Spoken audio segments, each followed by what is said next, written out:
Alright, like magic, this kit showed up.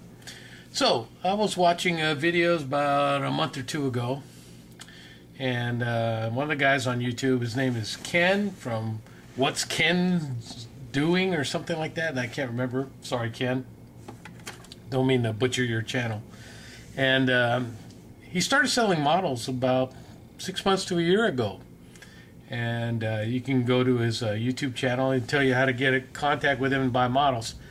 Well, he showed this kit that he got for about 12 bucks from one of his distributors that was closed out or something. And I'd never seen this kit. And like I said in my earlier videos, I'm trying to build one of everything I ever drove or flew in my military career. And I was here in 1985, 86 at Fort Lewis, Washington when we started getting the Hummers. And we had all different kind of versions of them. And we were testing them out for the U.S. Army, and then we were trying to sling them with our Blackhawks and whatnot, see what we could do with them. So he was talking about this kit, and I thought, well, I'll give it a shot. So, of course, this was the fire truck kit, but the neat thing is, it's my first kit, and it comes with all these tools, comes with paints, comes with the DVD.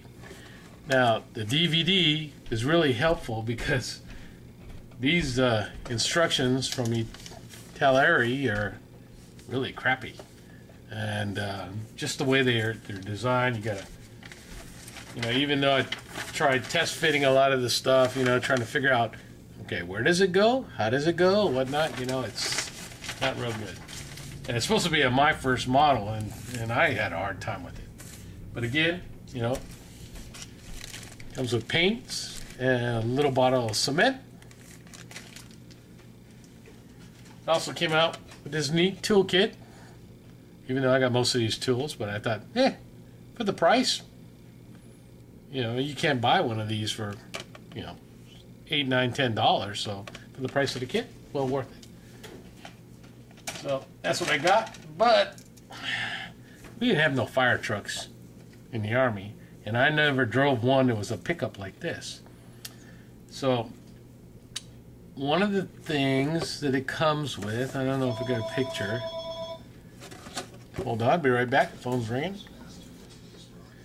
So as I was saying, we didn't have any fire trucks like this in the Army. We had a truck that had 2 doors on here, where this one is, with a small pickup bed on it, and that's what we had in our unit. You can see the doors don't fit. Well, that's the way it was in real life too, and the tops usually didn't fit either. So, you go through in the pouring rain. Sometimes you got wet, sometimes you didn't. In the dust, you end up with dust everywhere in the inside and everything like that.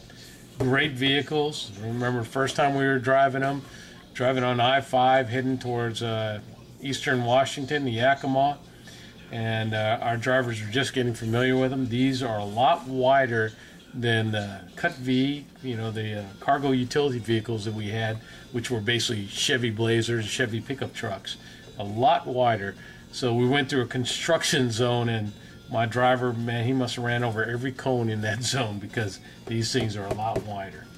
So without further ado, this is what I've been doing with it. Now, as you can see, I got the back doors on here, and I just taped them on, just trying to get a good feel of how it is. This is the back window, and it's supposed to go behind this front seat here, and you're supposed to pull the floorboard up. Well, I wanted to extend it, so I've had to add this and chop the sides so it would fit like this. Now I have to still do some sanding, but I'm getting there. The top for this truck, basically it was only this part, and it's supposed to go right there, so you have the front doors. That's it. And if you wanted to do the pickup truck, this sat on top, you could, and this is the back side of it, or yeah, like that. So what I did to extend it was I cut that, you can see I cut a big chunk out of it like this, and I've trimmed down the sides and whatnot. So now this should fit right on top of that, and then this will go inside here, and that will sit in there. Now, I haven't got it all glued up yet, and I won't, because I'll have this separate, and the doors I'll have separate when I paint, get ready to paint. Because if you look at most of the pictures, and the way it was in real life too, this was made out of like plastic, you know, real heavy plastic. So was the tops. They weren't canvas or anything like the old Jeeps. These are like the new Jeeps, you know, that have the soft tops and whatnot. It's that kind of plastic thing. And they had reinforcement rods all the way around it, black rods, you know. But they were still very flimsy. Sometimes the doors would pop open while you're driving and stuff like that. So you always wear your seatbelt and stuff. It was very dangerous. So going back to the bodies were painted OD green when we first got them. And then we started using because it was still the Cold War in the early 80s, so we started doing the camouflage, the NATO camouflage. So I'm going to paint the body first. I'm going to paint it the OD green, and maybe I might put some camouflage on it. And then I'm going to paint the plastic parts, you know, the covers and whatnot, a lighter green, because they were a different color. And a lot of times you didn't, you know, sometimes you spray painted the camouflage on top of the plastic. Sometimes you didn't. So the vehicle looked weird. And I'll put some still pictures at the end of this video so you can see what I'm talking about. So I'm just trying to be more adventurous. You know, I've been watching too much of Classic Plastic and some of those other guys on there, and I figure, well, you know, this has everything I want in the kit to build a Humvee like we used to have, you know, because we didn't have those up armored ones, you know, when I was in the Army, you know, that didn't come out till the Iraq War. So, and I wanted to build something that showed what we drove and what I rode in and what I drove. So, and again, the frame could be all black, so it's easy to paint. Got it all together, boom, painted black, you know.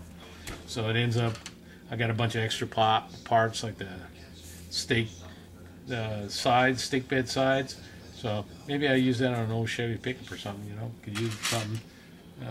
The door inserts, you know, stuff they probably not going to use.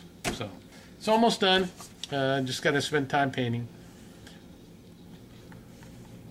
So like I was saying, I don't know how Nick Ambergy and you guys can build a whole model car in 48 hours.